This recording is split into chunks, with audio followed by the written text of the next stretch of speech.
Proklamasi.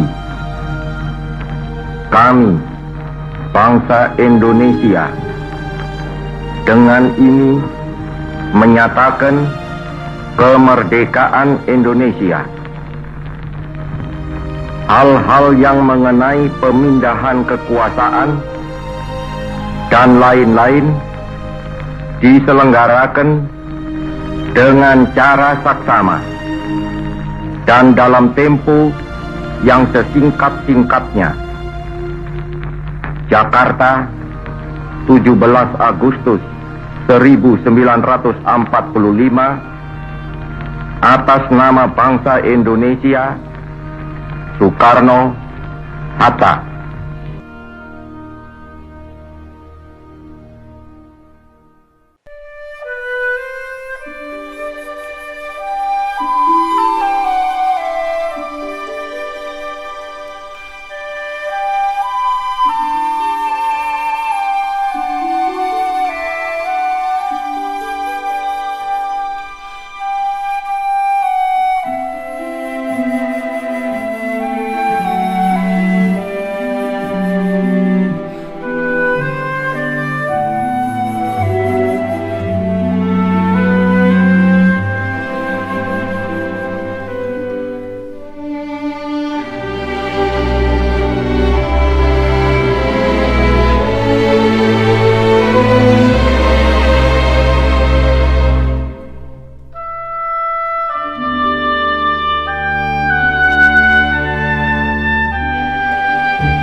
Inilah sebuah negeri nan indah, yang terdiri atas lebih dari 17.000 buah pulau, yang terhampar dari Sabang sampai Merauke, membentang laksana untaian Zamrud Khatulistiwa. Sebuah negeri subur dengan kekayaan sumber daya alam yang melimpah. Rumah bagi 270 juta orang. Negeri yang ditempati oleh berbagai suku bangsa yang memiliki beragam bahasa, budaya, adat istiadat, keyakinan agama serta kepercayaan, yang semuanya hidup damai, rukun saling berdampingan membentuk sebuah bangsa yang besar yang bernama Indonesia. Jauh sebelum negeri ini lahir, wilayah yang kaya, yang dikenal sebagai Nusantara ini, kerap menjadi daya tarik bagi bangsa-bangsa lain di dunia, untuk datang mengunjungi, berinteraksi dalam perniagaan dan pada akhirnya berusaha dengan berbagai cara, untuk dapat menduduki dan menguasainya. Tercatat dalam sejarah, beberapa kerajaan yang pernah berdiri di Nusantara ini, dimulai dari Kerajaan Salakanagara, Tarumanagara, Kerajaan Sunda, Galuh sampai Kerajaan Pajajaran yang berada di wilayah yang sekarang dikenal sebagai Jawa Barat. Kerajaan Kutai Kertanegara di wilayah Kalimantan. Kerajaan Sriwijaya di Sumatera. Kerajaan Kalingga, Mataram kuno, Singasari, Kediri sampai Majapahit di wilayah Jawa Tengah dan Jawa Timur. Kerajaan Bali, serta selanjutnya beberapa kerajaan bercorak Islam mulai dari Samudera Pasai, Malaka, Ternate Tidore, Goa, Demak, Mataram Islam, Banten, Cirebon dan beberapa kerajaan Islam lainnya di wilayah Nusantara. Yang semuanya pernah berdiri dan mengalami masa kejayaannya masing-masing hingga pada akhirnya mengalami kemunduran dan keruntuhan. Meski pada akhirnya Nusantara ini jatuh ke dalam kekuasaan negeri-negeri penjajah, namun identitas kebangsaannya tetap tertanam, melekat erat dalam perilaku keseharian sebagian besar penduduk yang mendiami wilayah ini. Setelah putra-putri bangsa ini menyadari jati dirinya sebagai satu bangsa yang besar, mereka bersatu dan kembali bangkit memperjuangkan kebebasannya di bawah satu panji merah putih. Hingga pada tanggal 17 Agustus tahun 1945, bangsa ini lahir dan berdiri sebagai suatu bangsa yang merdeka, terbebas dari belenggu penjajah asing. Walaupun sejak awal kemerdekaannya telah banyak ujian dan cobaan yang datang menimpa, namun dengan semangat kebangsaannya negeri ini tetap tegak berdiri dan bergerak maju ke depan melawan segala rintangan dan kesulitan. Semangat kebangsaan yang merupakan falsafah, nilai dan norma yang diwariskan oleh para leluhur bangsa ini dan dirumuskan menjadi suatu konsep kebangsaan yang tersurat melalui tangan mulia para pendiri bangsa dan negara ini, yang dikenal sebagai 4 pilar kebangsaan. Yakni, Pancasila, Undang-Undang Dasar 1945, Negara Kesatuan Republik Indonesia serta Bhinneka Tunggal Ika. Bhinneka Tunggal Ika merupakan identitas bangsa Indonesia yang menggambarkan keragaman suku, ras, keyakinan agama, kepercayaan, adat istiadat, budaya, bahasa daerah, kelompok atau golongan yang diakui memiliki perbedaan tetapi tetap merupakan bagian dari satu bangsa yaitu bangsa Indonesia.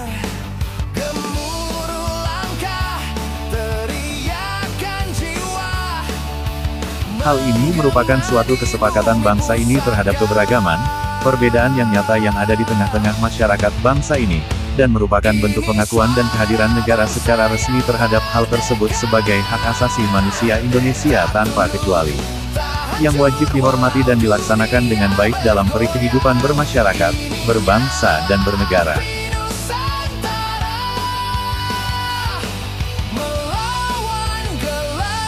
Dengan semangat inilah bangsa ini tetap berdiri kokoh untuk semakin menunjukkan jati dirinya sebagai salah satu bangsa yang besar, yang setara dan sederajat dengan bangsa-bangsa besar lainnya di dunia. Inilah sejatinya warisan yang paling berharga yang diberikan oleh para pendiri bangsa ini untuk kita sebagai generasi penerus, agar dapat terus menjaga dan memelihara keutuhan dan kesinambungan masyarakat, bangsa dan negara tercinta ini sampai kapanpun. Dan kewajiban itu bukan hanya menjadi tugas tanggung jawab pemerintah saja, melainkan juga menjadi tanggung jawab semua elemen bangsa di negara Indonesia ini. Marilah kita semua bergandeng tangan, berkiprah dan memberikan kontribusi yang positif secara nyata melalui ide kreatif, kerja keras serta prestasi sesuai dengan kapasitas, bidang keahlian serta profesi kita masing-masing. Melakukan yang terbaik, berkolaborasi, membangun toleransi serta empati. Bersama-sama satukan tekad dan langkah kita demi kemajuan dan kejayaan negara Indonesia tercinta. Semoga Allah Subhanahu wa Ta'ala, Tuhan Yang Maha Esa, senantiasa melindungi dan membimbing kita semua untuk dapat menjaga amanah ini dengan sebaik-baiknya. Insya Allah. Amin. Dirgahayu negeriku, dirgahayu Indonesiaku. Merdeka!